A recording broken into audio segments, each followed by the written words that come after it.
So good morning guys. तो चलिए आज की हमारी रिवीजन क्लास स्टार्ट करते हैं। नेशनल पार्क वाली शीट आपको दी गई है, तो चलिए देखते हैं। जिम कॉर्बेट नेशनल पार्क बताइए कहाँ पर है। और याद रखना भारत का सबसे पुराना नेशनल पार्क भी यही है, जिसका पहले नाम हैली नेशनल पार्क हुआ करता था, उत्तराखंड में है। हेमिस नेशनल पार्क, याद रखना ये भारत का सबसे बड़ा, क्षेत्रफल की दृष्टि से सबसे बड़ा नेशनल पार्क है, लद्दाख में है ये। चलिए आप बताइए भारत का सबसे छोटा, एरिया वाइज सबसे छोटा नेशनल पार्क कौन सा है और कहां पर है, बता चुका हूं मैं आपको कई बार। अगला है पिन घाटी national park, pin valley national park, मतलब ये हिमाचल प्रदेश में आपको मिलेगा। बेतला नेशनल पार्क आपको मिलेगा कहां पे, ये आपको मिलेगा झारखंड में। जल्दापारा नेशनल पार्क आपको मिलेगा कहां पे, पश्चिम बंगाल में। काबुल लामजाओ नेशनल पार्क, ये दुनिया का एकमात्र तैरता नेशनल पार्क है और कहाँ मिलेगा आपको, मणिपुर में मिलेगा। चलिए किस झील पर है ये बताइए। यहाँ पर एक झील है और जब भी मणिपुर की बात आती है हम हर बार पढ़ते हैं उस झील को, बताइए उसका नाम क्या है। काजीरंगा नेशनल पार्क, ये आपको मिलेगा असम में, एक सिंग वाले गेंडों के लिए ये फेमस है। नामदफा नेशनल पार्क, अच्छा असम में अभी 2 नेशनल पार्क और बन गए ना, उनके नाम भी बताइए। अभी नए national park, total 7 national park हो गए असम में, उनके नाम क्या है। बाकी नामदफा नेशनल पार्क अरुणाचल प्रदेश में है। दाचिंगम नेशनल पार्क ये आपको मिलेगा जम्मू कश्मीर में। वाल्मीकि नेशनल पार्क आपको मिलेगा कहाँ पे, बिहार में। और अगर यहाँ पे ही मैं आपसे पूछ लेता कि दुधवा नेशनल पार्क कहाँ मिलेगा, उत्तर प्रदेश में। बढ़ते हैं आगे। और हाँ गाइस देखिए, इंडिया के टॉप बैंक एडुकेटर्स एक बार फिर अनअकैडमी पर आपके लिए ला रहे हैं ढेर सारी फ्री क्लासेस। तो अनअकैडमी की हर क्लास कंडक्ट की जाती है आपके बैंक की हर परीक्षा की तैयारी को और भी ज्यादा मजबूत करने के लिए। और ये सारी फ्री क्लासेस आपको मिलेंगी अनअकैडमी पर, जहां पर आप अपने फेवरेट टीचर के साथ अपने घर से अपने पर्सनल शेड्यूल के हिसाब से पढ़ सकते हैं। और अनअकैडमी की हर क्लास आप लाइव नहीं तो बाद में रिकॉर्डेड सेशन के द्वारा भी अटेंड कर सकते हैं। और अगर आप चाहें तो क्लास को डाउनलोड करके ऑफलाइन भी देख सकते हैं।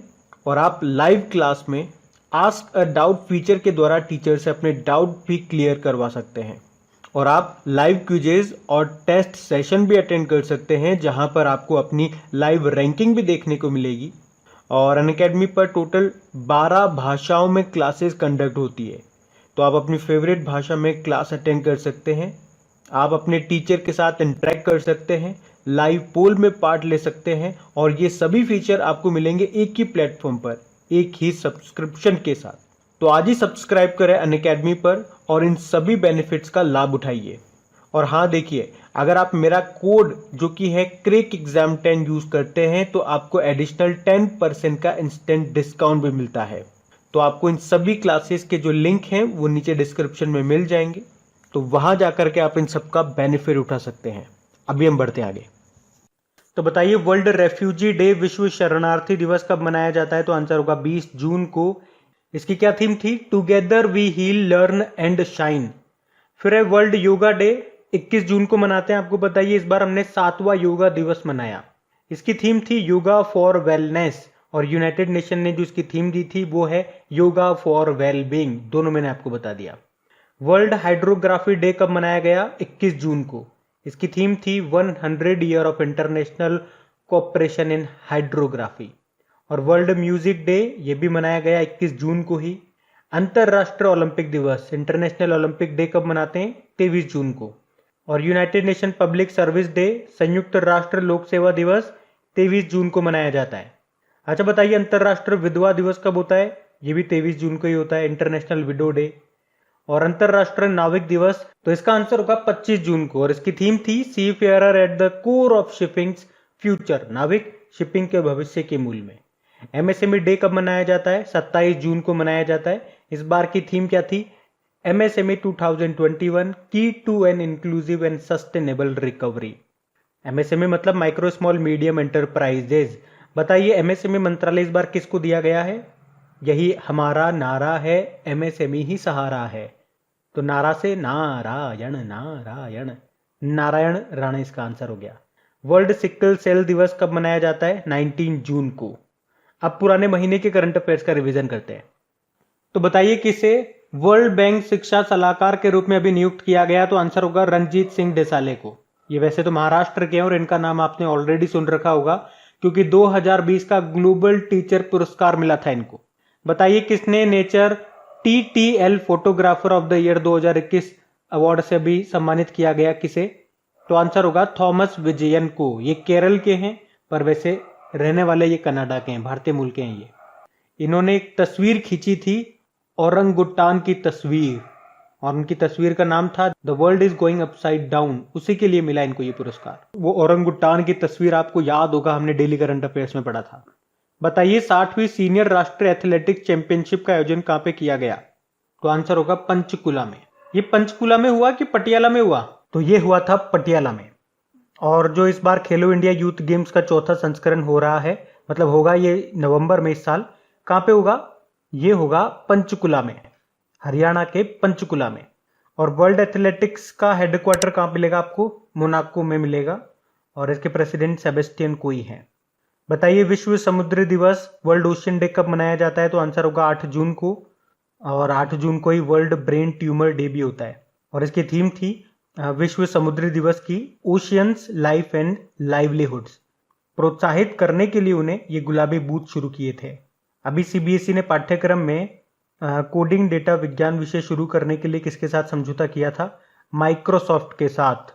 CBSE के अध्यक्ष कौन है? मनोज आहूजा। अभी CBSE ने ही दोस्त फॉर लाइफ एप्लीकेशन को शुरू किया था। और माइक्रोसॉफ्ट का हेडक्वार्टर मिलेगा आपको वॉशिंगटन USA में। इसके CEO सत्या नडेला है, फाउंडर इसके Bill Gates and Paul Allen है। बताइए किसने Azerbaijan Grand Prix Formula 1 race को जीत लिया? सर्जियो पेरेज ने। ये रेड बुल के ड्राइवर हैं और इनकी नेशनलिटी है मैक्सिकन। किस राज्य सरकार ने नॉलेज इकोनॉमी मिशन शुरू करने की घोषणा की थी? केरल ने। अभी केरल के दूसरी बार मुख्यमंत्री बन गए फिर से Pinarayi Vijayan, left democratic party के हैं। बताइए भारतीय नौसेना का हाइड्रोग्राफिक सर्वेक्षण जहाज INS संध्याक कहां से सेवा मुक्त किया गया? इसे विशाखापत्तनम से। और अभी भारत का पहला डेस्ट्रॉयर विध्वंसक जो है उसे भी डीकमीशन कर दिया गया, उसका नाम था INS राजपूत। बताइए अफ्रीकी संघ ने सैन्य तख्तापलट के बाद किस देश की सदस्यता निलंबित कर दी? माली। माली की कैपिटल बामाको है, और यहाँ के जो प्रधानमंत्री वो मोख्तर ओउने हैं, प्रेसिडेंट है बाह नदाव। और अभी इन दोनों को सेना ने गिरफ्तार कर लिया, और अभी इन दोनों को वहां की सेना ने गिरफ्तार कर लिया था। फिर बताइए नेशनल ज्योग्राफिक पत्रिका ने दक्षिण महासागर को विश्व के कौन से महासागर के रूप में मान्यता दी थी? 5वें महासागर के रूप में। वैसे 4 महासागर कौन कौन से हैं आप जानते ही हो, अटलांटिक, प्रशांत, हिंद महासागर और आर्कटिक महासागर। और ये जो दक्षिण महासागर है इसे 3 महासागर की सीमाएं लगती है। कौन कौन से? अटलांटिक, प्रशांत और हिंद महासागर। ये ना अंटार्कटिका महाद्वीप को घेरे हुए है। फिर बताइए मई महीने के लिए ICC men's player of the month किसे चुना गया? मुशफिकुर रहीम को। ये बांग्लादेश के प्लेयर हैं। महिलाओं में बात करेंगे तो कैथरीन ब्राइस को, जो कि स्कॉटलैंड की प्लेयर है। अब देखो फिर से प्रश्न उठेगा, जनवरी, फरवरी, मार्च, अप्रैल, मई, क्या ये सारे महीने के आपको पुरुषों और महिलाओं के नाम पता है क्या जिन्हें ICC player of the month चुना है? याद रखना, फिर से चिल्ला चिल्ला के बता रहा हूं, इस साल ICC ने एक नया अवार्ड शुरू किया। हर महीने पुरुष और महिलाओं एक एक व्यक्ति को चुना जाता है। अभी तक 5 महीने के लिए चुना जा चुका है, तो यानी कि 5 तो पुरुष और 5 महिलाओं, टोटल 10 नाम आपको याद होने चाहिए। और जब भी इस तरह का क्वेश्चन आता है अपने इस रिवीजन वाली क्लास में, हर बार मैं आपको रिवाइज कराता हूं, ताकि एक बार नहीं, 2 बार नहीं, 3 बार नहीं, हम इसको जब तक आएगा, जब हजारों बार आएगा, हजारों बार रिवाइज करेंगे। मैं कराऊंगा रिवाइज। तो सुनो, जनवरी महीने के लिए पुरुषों में चुना गया ऋषभ पंत को, महिलाओं में चुना गया शबनम इस्माइल को, जो कि साउथ अफ्रीका की प्लेयर है। फरवरी मंथ के लिए पुरुषों में R अश्विन को चुना गया, महिलाओं में टेमी बैमॉन को चुना गया, जो कि इंग्लैंड की प्लेयर है। और कोशिश करा करो, सुनते तो हो, अच्छी बात है। अगर आपको चीजें याद है हल्की हल्की भी, तो मेरे साथ उनको बोलो। बोलने से इफेक्टिवली चीजें आपको याद होंगी। सुनने से अगर 10% याद होगा एक बार में, 10% याद होता है एक बार में, तो बोलने से 12% या 15% आपको याद होगा। यानी कि स्पीड बढ़ेगी याद होने की, तो स्पीड बढ़ाओ, बोला करो अगर याद है तो। मार्च के महीने में बात करेंगे तो पुरुषों में भुवनेश्वर कुमार और महिलाओं में लिजेल ली को, जो कि साउथ अफ्रीका से हैं। अप्रैल के महीने में पुरुष में बाबर आजम पाकिस्तान के हैं, इनको चुना गया। महिलाओं में एलिसा हेली को चुना गया, जो कि ऑस्ट्रेलिया की हैं। मई हमने देख ही लिया, मुशफिकुर रहीम बांग्लादेश के हैं, और महिलाओं में कैथरीन ब्राइस, जो कि स्कॉटलैंड की है। मेरा कहने का सिर्फ यही है, मतलब इनको एक साथ चढ़ाओ मत। अभी याद नहीं करोगे, फिर 6-7 महीने बाद एक साथ याद करोगे, तो मान लो 7 महीने बाद फिर 14 नाम आपको याद करने पड़ेंगे। उससे अच्छा है मुझे बताओ, 14 नाम याद करना मुश्किल है या केवल 2 नाम याद करना? हर महीने में 2 ही तो बन रहे ना, एक पुरुष एक महिला, तो याद करते जाओ याद करते जाओ। एक महीने में 2 ही नाम याद करने, या फिर लास्ट के लिए बैठे रहना, फिर एक साथ याद करना 10-12 नाम एक साथ। चलो हम अगला देखते हैं, प्रश्न क्या है। पायरोस्ट्रिया लालजी, ये प्रजाति का संबंध किससे है? कॉफी से है। कॉफी की एक नई प्रजाति है जो कि अंडमान निकोबार में मिली थी। याद रखना, कॉफी के प्रोडक्शन में सबसे नंबर 1 कंट्री कौन सी है? आपकी ब्राजील है। भारत में बात करेंगे तो कर्नाटक। बताइए किसने जीवन वायु डेवलप किया? आईआईटी रोपड़ ने। तो ये करता क्या है उपकरण? जीवन वायु नाम का जो ये उपकरण है, ये सिलेंडर या जो पाइपलाइन से जो ऑक्सीजन आती है ना, उसको कंट्रोल करने का काम करता है। अभी आईआईटी रोपड़ से आपको याद होगा, इसने ऑनलाइन फरेब का पता लगाने के लिए फेक बूस्टर नाम का एक डिटेक्टर भी डेवलप किया था। अभी टोक्यो पैरालंपिक में ताइक्वांडो में क्वालिफाई करने वाली पहली भारतीय ताइक्वांडो खिलाड़ी बनी थी कौन? अरुणा तंवर बनी थी। और टोक्यो पैरालंपिक में ध्वजवाहक के रूप में किसे चुना गया है? उन्हीं को चुना गया है जिन्हें 2020 में राजीव गांधी खेल रत्न पुरस्कार मिला था। कौन है वो? तो पैरालंपिक खिलाड़ी तो वो होंगे ही सही, कौन है जिन्हें 2020 में राजीव गांधी खेल रत्न पुरस्कार मिला था? बता सकते हो कौन है वो? चलिए आप बताइए, उनका नाम क्या है? कमेंट बॉक्स में टाइप करके बताइए, और किस खेल से संबंध रखते हैं। अगर आपसे पूछा जाए टोक्यो ओलंपिक में उद्घाटन समारोह में ध्वजवाहक के रूप में किन्हें चुना गया है, तो जो बॉक्सर है एमसी मैरीकॉम, और जो हमारे हॉकी टीम के कप्तान है मनप्रीत सिंह, उनको। जबकि समापन समारोह में किसे चुना गया? पहलवान बजरंग पूनिया को। तो ये भी याद रखना। इंटरनेशनल ओलंपिक कमेटी का हेडक्वार्टर है लुज़ेन स्विट्जरलैंड में। अध्यक्ष हैं थॉमस बाक। बताइए किस राज्य में रजा पर्व उत्सव मनाया जाता है? ये उड़ीसा में। यहीं पे ही आपको धानु यात्रा पर्व भी देखने को मिलेगा। नुआखाई त्योहार भी यहीं पे मनाया जाता है, उड़ीसा में ही। बताइए दुनिया का पहला लकड़ी से बना उपग्रह ये कहां से लॉन्च किया जाएगा? न्यूजीलैंड से, और इसका नाम होगा वीजा वुड सेट। एक्चुअली में यूरोपियन स्पेस एजेंसी ये 2021 के अंत तक दुनिया का पहला लकड़ी से बना उपग्रह, जिसका नाम रखा है वीजा वुड सेट, इसको पृथ्वी की कक्षा में लॉन्च करेगी। कहां से? न्यूजीलैंड से। वैसे एक लकड़ी का उपग्रह सैटेलाइट बना रहा है कौन? जापान भी बना रहा है, लेकिन वो 2030 तक बनाएगा। उससे पहले ये लॉन्च कर देगा यूरोपियन स्पेस एजेंसी, जिसका हेडक्वार्टर पेरिस में है। बताइए किस भारतीय पहलवान ने पोलैंड ओपन में गोल्ड मेडल जीता था? तो विनेश फोगाट ने। अभी टोक्यो ओलंपिक में क्वालिफाई करने वाली पहली महिला पहलवान भी बनी थी। बताइए believe what life and cricket taught me नाम की जो बुक है उसके लेखक कौन है? भरत सुंदरम है। ये ऑटोबायोग्राफी है सुरेश रैना की। सुरेश रैना और भरत सुंदरम दोनों ने मिलकर किसको लिखा है? और नाटो का 31वां शिखर सम्मेलन 2021 कहाँ पे हुआ? तो ब्रुसेल बेल्जियम में। नाटो का हेडक्वार्टर भी यहीं पर है, यूरोपियन यूनियन का हेडक्वार्टर भी यहीं पर है। तो अब कल के करंट अफेयर्स को हम लोग रिवाइज करते हैं। तो बताइए, बड़ा इंपॉर्टेंट प्रश्न हो गया है। विंबलडन ओपन जो भी हुआ उसमें वुमेन सिंगल टाइटल किसने जीता? ऑस्ट्रेलिया की टेनिस प्लेयर हैं, number 1 tennis player Ashleigh Barty ने। इससे पहले इन्होंने 2019 में एक ग्रैंड स्लैम जीता था, फ्रेंच ओपन वाला, और ये इनका दूसरा ग्रैंड स्लैम है। इन्होंने किसको हराया? चेक रिपब्लिक की कैरोलिना प्लिस्कोवा को। जबकि विंबलडन ओपन में पुरुष एकल का खिताब किसने जीता? नोवाक जोकोविच ने। ये सर्बिया के प्लेयर है। इन्होंने किसको हराया? इटली के मार्टियो बेरेटिनी को। इस साल का ये तीसरा ग्रैंड स्लैम है विंबलडन ओपन, जो कि चारों ग्रैंड स्लैम में देखा जाए तो सबसे पुराना भी है। पिछले साल यही एक ग्रैंड स्लैम है जो रद्द कर दिया गया था। अच्छा, मैं आपसे कह रहा था कि ऑस्ट्रेलियन ओपन किसने जीता?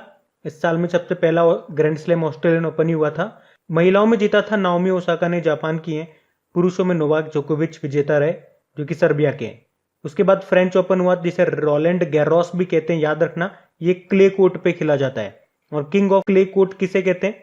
चलिए ये प्रश्न मेरा आपसे रहेगा, किंग ऑफ क्ले कोर्ट किसे कहा जाता है? इससे पहले जो ऑस्ट्रेलियन ओपन था वो हार्ड कोर्ट पे होता है।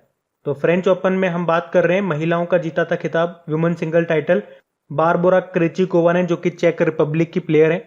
पुरुषों में तो नोवाक विजेता रहे। और अभी जो ये विंबलडन हुआ ये ग्रास कोर्ट पे होता है। इसके बाद यूएस ओपन होगा, वो हार्ड कोर्ट पे होता है। ये सारे मोस्ट इंपॉर्टेंट पॉइंट मैं आपको बता रहा हूँ, ध्यान रखना। फिर बताइए विश्व जनसंख्या दिवस कब होता है? World population day. ट्रिक से याद करा था हमने इसको, 11 जुलाई याद रखना। तो 11 तो होगी तारीख। तो एक और 11 ओ मेरे यारा, याद रखना सारा, रखोगे ना याद। तो 11 तो तारीख हो गई, और बच्चा किस में झूलेगा, बच्चे को झुलाएंगे। बच्चे को क्या करेंगे, झुलाएंगे। जुलाई जुलाई जुलाई, जुलाई महीना हो गया। थीम थी the impact of covid pandemic और फर्टिलिटी, कोविड-19 महामारी का प्रजनन क्षमता पर प्रभाव। बताइए कोपा अमेरिका 2021 का खिताब किसने जीता।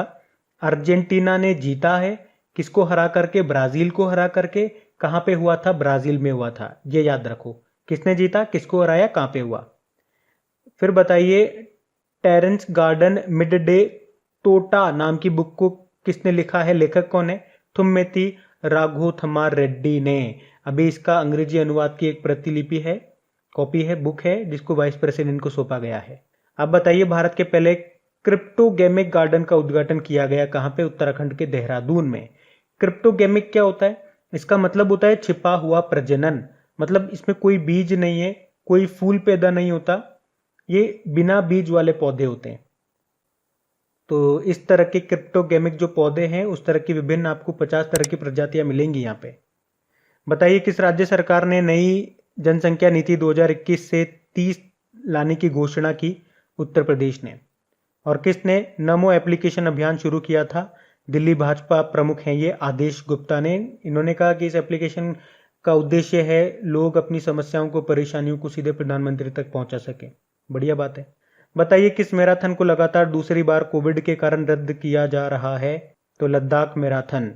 तो ये लद्दाख के लेह में होती है, दुनिया की सबसे कठिन और देश की प्रतिष्ठित है ये लद्दाख मैराथन। इसको एक बार फिर से कोविड के कारण, आप कह सकते हो लगातार दूसरी बार रद्द किया जा रहा है। पिछली बार भी रद्द कर दिया गया था। ये दुनिया की सबसे ऊंची मैराथन कही जाती है, लगभग 11,500 से 17,600 फीट की ऊंचाई पर होती है ये।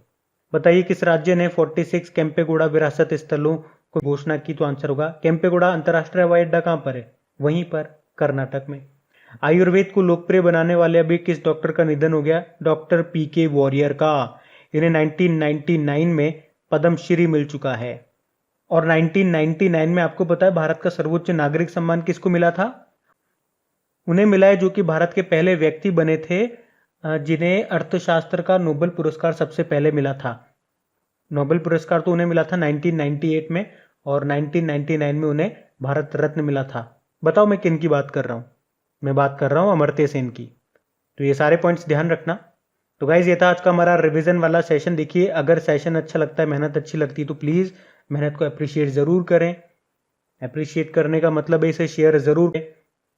वीडियोस को उनकी वैल्यू तभी मिलेगी जब इनको व्यूज़ नहीं होते, लोग नहीं देखते, तो फिर इनका कोई महत्व। तो प्लीज़ इन्हें शेयर ज़रूर कर दिया करें। जो भी आपका व्हाट्सएप स्टडी ग्रुप हो गया, फेसबुक पे स्टडी ग्रुप हो गया, या व्हाट्सएप पे स्टेटस आप लगाते हो, एक आध बार अपना ये चैनल का लिंक लगा दिया करो, वीडियोस वगैरह लगा दिया करो। उसमें आपके कोई पैसे नहीं लगते हैं, अगर अच्छा लगता है तो लगा दिया करो। अगर आपको हेल्प मिलती है तो इनको भी थोड़ी सी हेल्प मिल जाएगी, इन वीडियोस को भी, और मुझे भी थोड़ी बहुत खुशी मिल जाएगी। तो अब कुछ क्वेश्चंस आप लोगों से पूछे जाएंगे, क्वेश्चंस आप लोग लगाना और देखना कितने क्वेश्चंस आप लोगों से बन पा रहे हैं। बाकी हम इनको कल सॉल्व करते हैं। ये रहे क्वेश्चन आपके सामने।